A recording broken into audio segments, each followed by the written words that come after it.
So what is Down syndrome? Down syndrome is a genetic condition in which there's an extra or partial copy of chromosome 21. So in every cell in the human body there's a nucleus, and inside the nucleus is where genetic material is attached to chromosomes. Usually there are always pairs of chromosomes in a nucleus, but in the case of people with Down syndrome, their chromosome 21 is not just a pair, it also has an extra or partial copy of that chromosome. It is the most common chromosomal condition in the world. There are actually 4,000 individuals with Down syndrome living in the United States today. And the chances increase as a mother gets older of having a child with Down syndrome, which you can see on these charts. So it's a pretty steady increase. Common characteristics. Keep in mind throughout this presentation that individuals with Down syndrome are all very, very different and very unique. They could exhibit some of these traits, they could not. They could react well to these methods, they could not. And if they do have these traits or these characteristics, or these methods do work for them or don't work for them, it's to different degrees. Some common physical traits are low muscle tone, small stature, upward slant to the eye, single deep crease down the middle of the palms. There's also an increased risk of congenital heart defects, Alzheimer's disease, thyroid conditions, and leukemia. Also, the life expectancy for an individual with Down syndrome is about 60 years. In 1983, it was 25. So advances in medical science have definitely improved the overall quality of life and the life expectancy of individuals with Down syndrome. And each person with Down syndrome has a cognitive delay. This usually ranges from mild to moderate, and it's important to keep in mind that individuals with Down syndrome have many strengths and many abilities. Also, individuals with Down syndrome live very fulfilling lives and are community contributors. A lot of them have great self-determination skills, and a lot of them have excellent self-advocacy skills.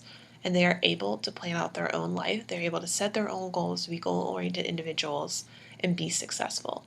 For example, the man in this picture is Tim Harris. He set a goal for himself in life to be a small business owner or a restaurant owner. And so now he is a successful restaurant owner in Albuquerque, New Mexico.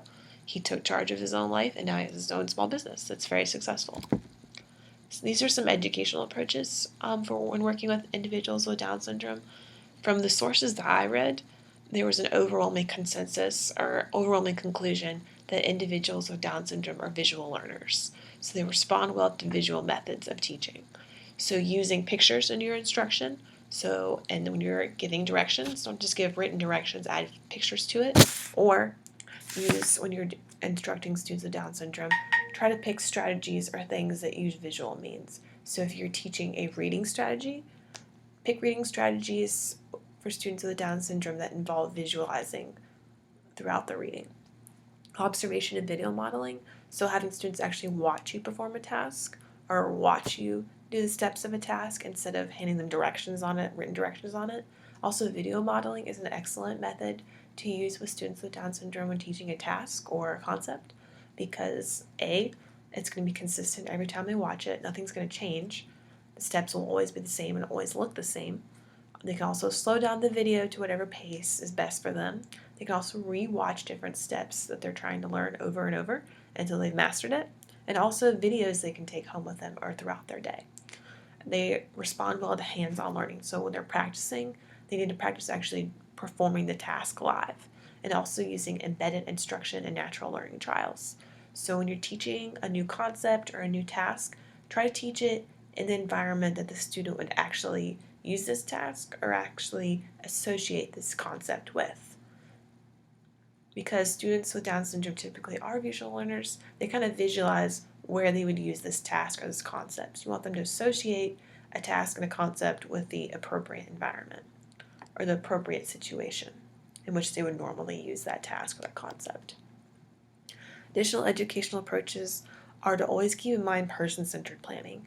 Again, individuals with Down syndrome had many strengths and many abilities, and many of them can be very successful in life. For example, Tim Harris owns his own restaurant. Also, they need a collaborative and cooperative IEP team that sets challenging goals. So they need a strong support system, and they need to have goals that are very challenging because individuals with Down syndrome have so much chance for success, and they have so much potential. And also using self-determination and self-advocacy instruction in school. Individuals with Down syndrome can definitely set their own life goals. They can definitely challenge themselves, and they can definitely become goal-oriented individuals if you teach them how to do so. And they can take responsibility for their learning and be their main advocate. And I'm going to show you a video of this is about person-centered planning, and it's just a person and their support, the people that support them, their personal experience with personal-centered planning.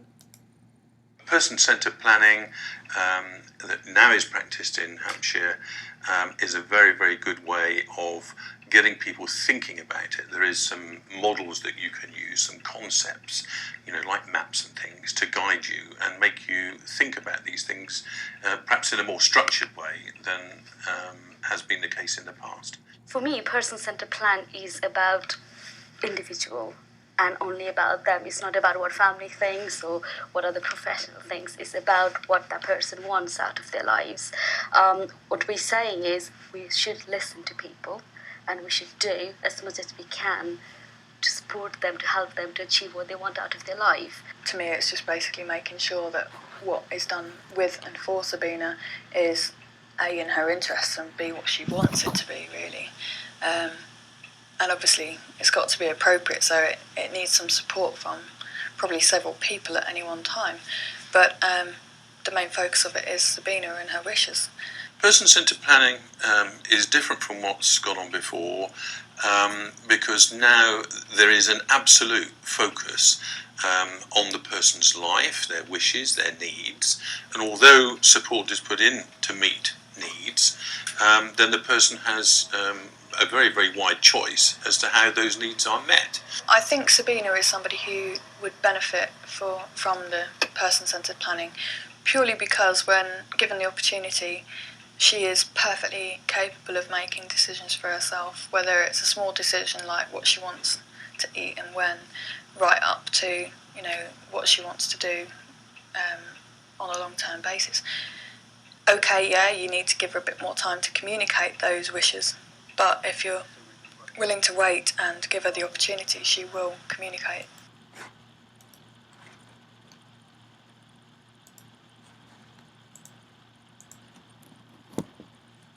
Okay, so now we're going to transition into common effects on behavior. Again, these are some behaviors that many individuals with Down syndrome exhibit, but not all of them. If they do display these behaviors, it's to varying degrees.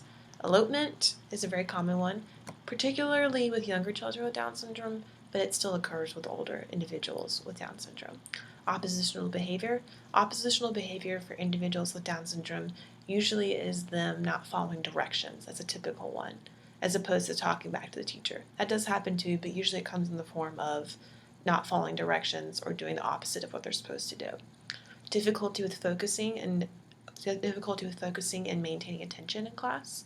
ADHD is common with individuals with Down syndrome, but it could also be other things such as not understanding what is being taught to them, or anxiety is also a common factor for individuals with Down syndrome. So it could also be internal things that are affecting their ability to focus and pay attention. Obsessiveness is another thing, and that also plays into focus and attention. Students could be obsessed with something in the class to an extreme, to the point where they can't focus or they can't pay attention. Compulsivity, so they also sometimes have very compulsive behaviors. Potential causes for problem behaviors. It could be sensory issues, it could be something that's hurting them, or it could be something that's very pleasurable, something that's very cool, feels good. If it's something that's positive, it's a positive sensory thing, you can use that as a reward possibly for displaying positive behaviors. If it's something that's painful or hurting them, figure out what that is and figure out a solution to it and instruct them on how to solve that sensory issue. It could be difficulty adapting. They could be in a situation, not know how to respond to it, and then respond to it in an appropriate way because they don't have the skills, because they do not have the skills to respond appropriately. They could also be in need of social skills instruction, or they could have difficulty with coping emotionally or managing their own behaviors.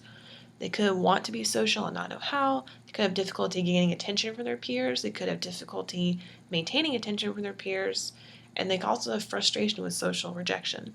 So it's important to teach appropriate social skills in the class. You could use things like social stories. You could use modeling, coaching, and role play.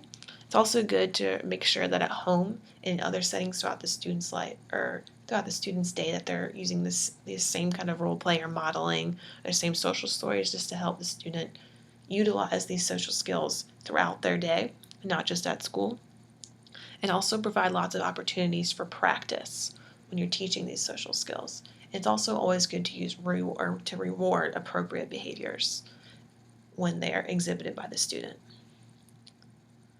Another thing could be difficulty with communicating, comprehending others. Sometimes students with Down syndrome have difficulty communicating what they're thinking, or they could also have difficulty with comprehending what others are thinking. And so it's good to keep in mind having instruction for appropriate communication skills and have social skills instruction to help them comprehend other people's behavior. So look at the picture on the right. This is an example of a visual way that you could support students with problem behaviors. So if a student has difficulty controlling their emotions of anger, you could have this chart put up in the classroom that kind of has a visual method with the steps of how you can calm yourself down and how you can manage your own anger in class. And these are effective methods for promoting and maintaining positive behaviors.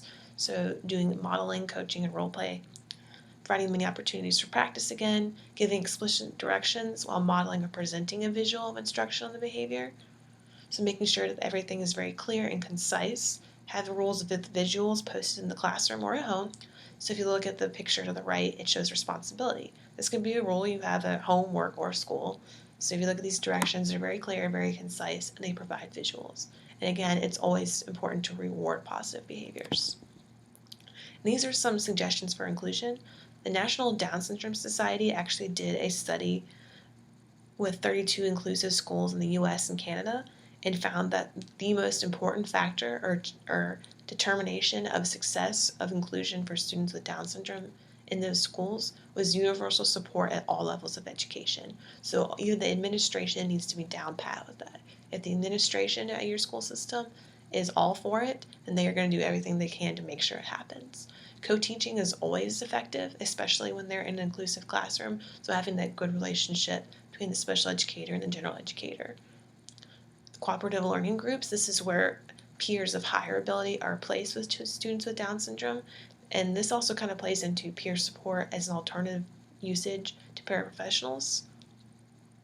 So you can use students in the classroom instead of paraprofessionals for support, because many peers are willing to help those students, and so they can be successful in things like cooperative learning groups. So using peers, because oftentimes peers can replace a paraprofessional. So you'd be providing support to peers in the class without disabilities who can support that student with Down syndrome, or students with disabilities who are at a higher performing level than that student and can support them in the classroom. And these are some resources for further support and information. So the National Down Syndrome Society is where I found most of my information, and they are an excellent resource. They have literally everything under the sun, from resources in your local area to international events to up-to-date articles on the latest interventions you can use for individuals with Down syndrome, transition services, all sorts of things. Council for Exceptional Children, another great resource. They kind of provide information on advocacy and legal information for all children with disabilities.